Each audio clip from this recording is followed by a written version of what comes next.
Hello, everyone, and welcome to the Small Church Musicians Podcast. My name is Justin, and I'm a small church musician. I'm on a journey to find the best sounding equipment for my budget, and I'm so excited to be here with you all for this, my very first episode, and we're starting off with a great first topic.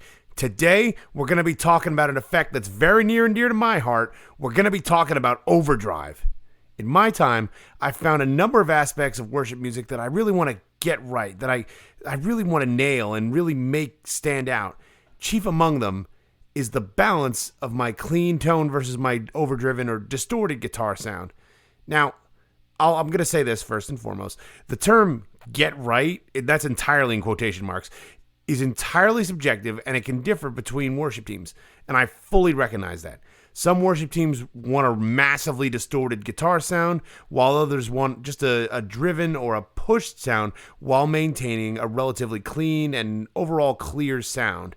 And that's perfectly okay to have the differences between worship teams. No two teams ever have to sound completely identical. You don't have to sound identical to the track. And I'll be 100% honest with you folks, that's something I have struggled with for such a long time. But there's aspects of those original tracks that you want to pull in, chief among them, for me anyway, being your clear tone, not necessarily clean, but clear. You can hear every single note that's being played, but it's pushed, it's driven, it's got depth and life to it.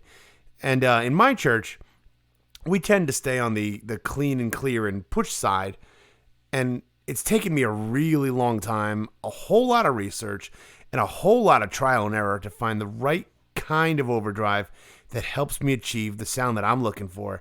And that's the subject of our discussion today. I'm so excited to talk about it. The JHS Morning Glory Transparent Overdrive. So let's dive in. In listening to the more rock-oriented worship songs from the last couple of decades from some of my favorite artists such as Chris Tomlin, Matt Mayer, We the Kingdom, Hillsong, Phil Wickham, Jeremy Camp, and so many more.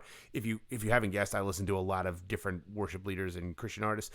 I noticed a fascinating detail about their electric guitar tone, and that's simply how clear it is overall. Sure, it's got overdrive in it, but you can still hear every single note.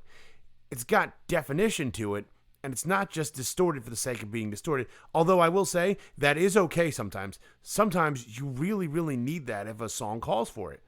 But it feels like it has purpose for being overdriven. It makes the guitar sound bigger, I think is the best way to put it. And I'm not necessarily talking about the level of volume or if a signal is boosted for a guitar solo per se, but larger within the confines of a specific song. In fact, you generally find that the overall output of a guitar is about the same level-wise as the non-overdriven output. So this brought me to the question, how do all these artists get this? How do they do this? And the answer that I found anyway is pretty simple. It's the kind of overdrive that they're using to push their sound.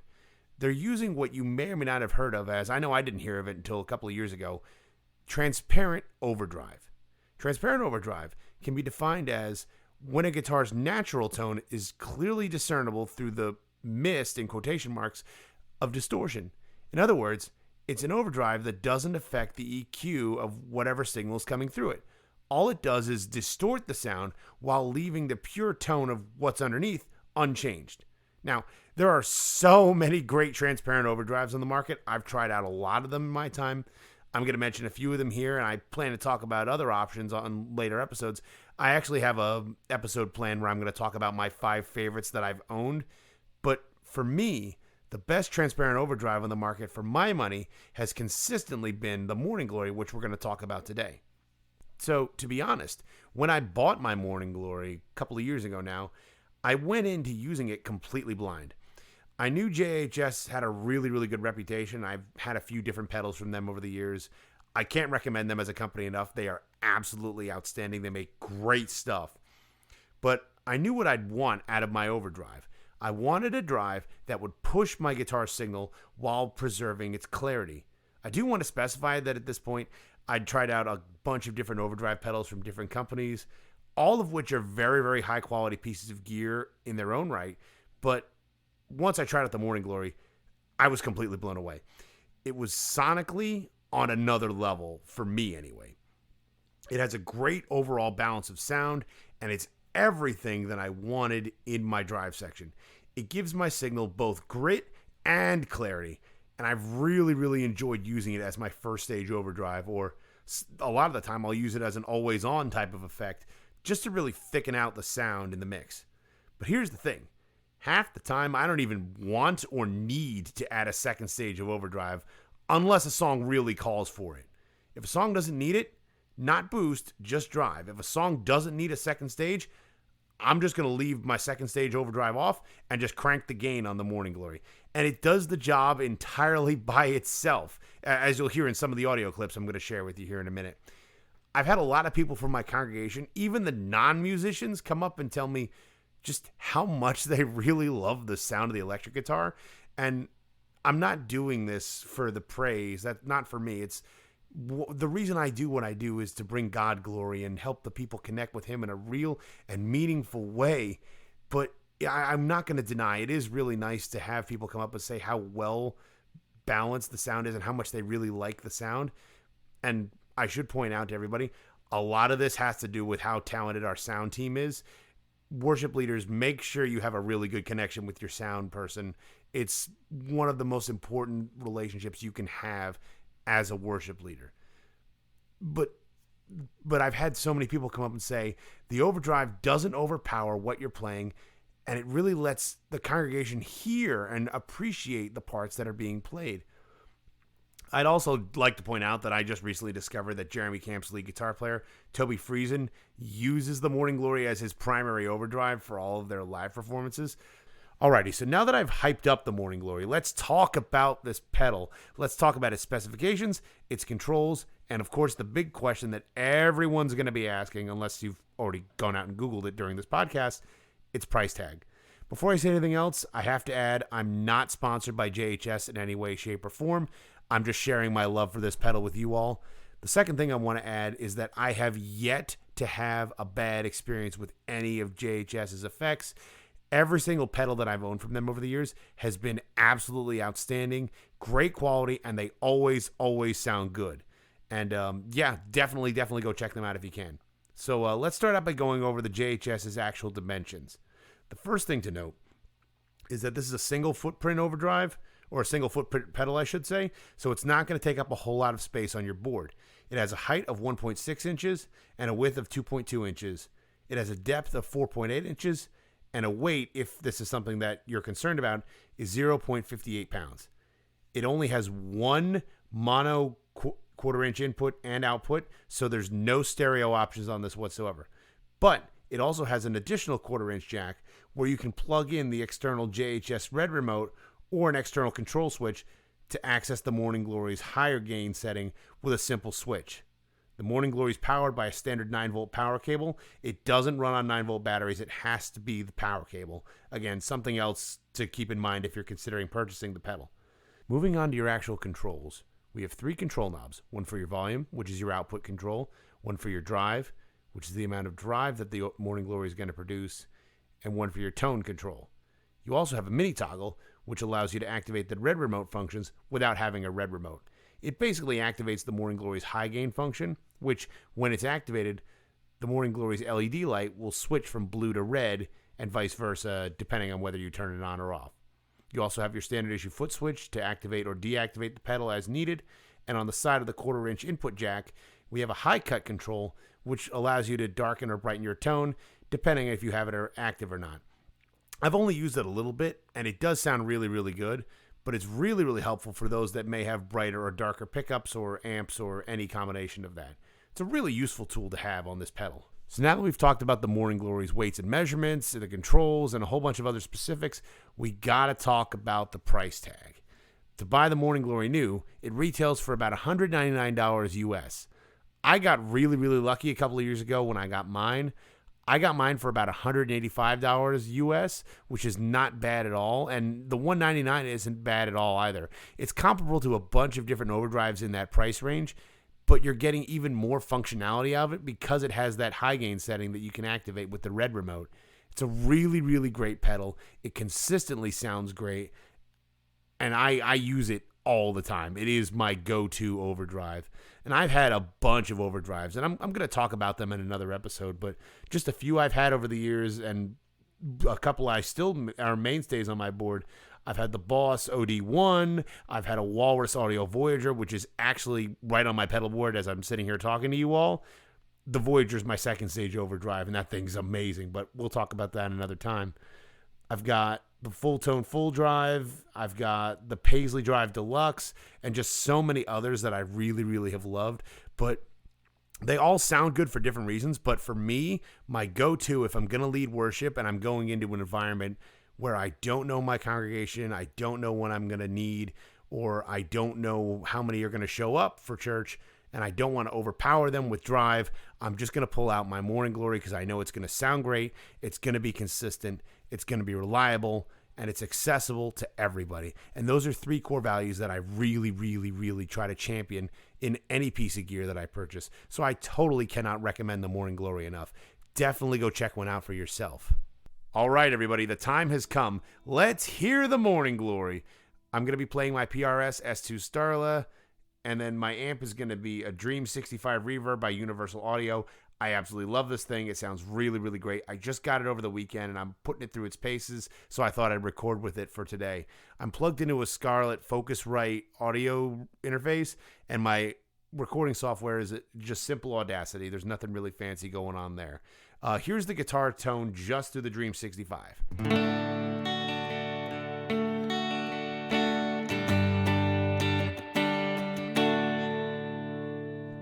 Man, that sounds really good. But now let's go ahead, because we didn't have any drive in there. Let's go ahead and turn the overdrive on. Here's the Morning Glory. I have all the controls set at 12 o'clock, straight up and down. Nothing fancy going on there.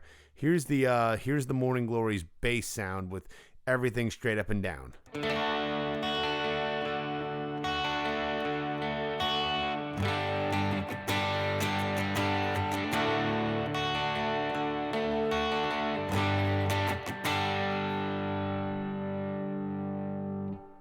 Wow, so even in the bass tone of the Morning Glory with everything set straight up and down 12 o'clock, you can really hear the prevalence of the guitar's real tone underneath without the drive in whatsoever. But that's with the drive on, and it sounds really, really good. It just sounds like it's pushed, like it's got a little bit of grit to it, but it's still all there clarity-wise. Here's another little bit of just a little picking pattern. It sounds really, really good. The drive's just giving it a little bit of a kick, but it's not overpowering it. It's not overpowering the part or the signal. It just sounds really, really good consistently. And again, this is everything set straight up and down, 12 o'clock. All right, so for this next guitar part, I went ahead and I brought the volume up to about, between 2 and 3 o'clock, and I brought the drive control down to about 9 o'clock if you were looking at it. I also went ahead and added in my Strymon timeline just to get some delay in there. I know it's a lot more expensive than a lot of people have access to for a delay pedal, but I saved up for quite a while to get one for myself. I was in the same boat you were with this. And this pedal sounds so good. I use it all the time as my go-to delay because once you have it, you never want to get rid of it. And it sounds so good. So here's a familiar guitar part. Like I said, I've added in just some delay, and this is the Morning Glory about 9 o'clock on the drive setting. Here we go.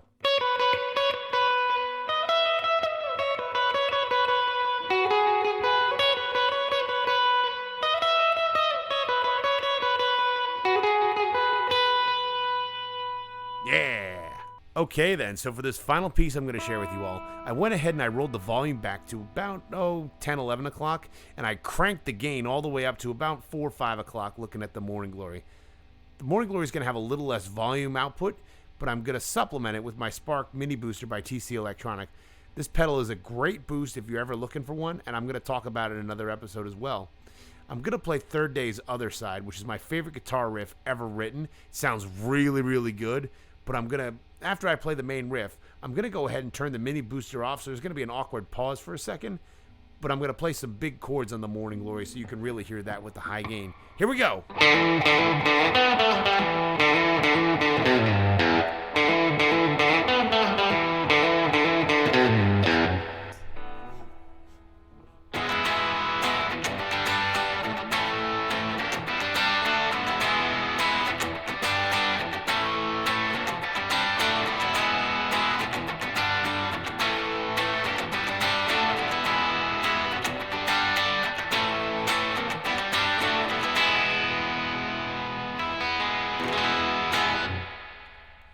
Oh my goodness, the Morning Glory sounds so good. So yeah, if you haven't guessed, this is my go-to overdrive pedal, and I'm happy to recommend it to every single person listening. Or if you come up and talk to me and ask me what's my favorite overdrive, I'm going to tell you it's the Morning Glory. It always sounds good no matter the type of place I'm in. If I'm recording, it's going to sound great. If I'm leading worship in church, it's going to sound great. If I'm at a small conference or a conference in general, it's going to sound really, really good. If I'm at home in my bedroom practicing, it sounds absolutely incredible. I love this thing so much, and it's such a blessing to have this on my pedal board. I know some people are going to say I didn't comment about the higher gain setting often enough, and here's my thought. I love the higher gain setting. I had a lot of fun using it, but I don't use it as much as I'd like in worship. I want to use it more, but I like stacking the second level of overdrive, for me anyway. I like using a second overdrive like my Walrus Audio Voyager, because that adds a whole nother level of push to my signal. Or if I want to do a guitar solo, I'm going to kick on my TC Electronic Spark Mini Booster. It adds up to 20 decibels of volume if I need it for a solo, and it sounds so good. And you've heard the couple of audio samples that I provided for y'all to check out. It sounds good at low or high gain, and I love it for that. And I'm happy to recommend this thing at any price point. If you have the opportunity to get it new for the $199, definitely do it. If you have the opportunity to get it used, which I always say, buy used gear whenever you can because it's so worth it, definitely do it. And with that thought, we come to the end of the first episode of the Small Church Musicians Podcast. My prayer is that this episode would have been of some help to somebody out there who might be searching for a great sounding transparent overdrive, or somebody just looking for a review of the Morning Glory in general. Even though I'm not endorsed by JHS Pedals, I'm so happy to say I use so many of their products, and again, I have yet to have a bad experience with them. They just consistently make great sounding effects. Also, side note, they have a tremendous YouTube channel where they talk about different pedals, not even their own half the time. They talk about everybody's, and I'll put a link in the show notes. Definitely go check it out. They make some really great content. If you at any point liked anything that was said today, I'd be so incredibly grateful if you'd like this podcast, leave a review, and share this show with someone. I really want to make this show a resource for everyone, but especially for my fellow small church worship leaders. We're dealing with a unique set of challenges, but you need to know that you're not alone on the journey you're walking. God has called each and every one of us to lead his people in worship, and that's an awesome and humbling responsibility. And to everybody out there, please let me know in the comments, what did I miss about the Morning Glory? Did you like it? Did you like the sound? Was it too much? Are you planning on purchasing one for yourself? Are you never buying one again? Let me know, please. I'd love to hear from you all. But here's my big question for you. What did you think of this first episode? I'd love to see what you all thought. And so, with all that said, until next time, hi, I'm Justin, and I'm a small church musician. I'm on a journey to find the best sounding equipment for my budget, and I'll see you next time. Bye.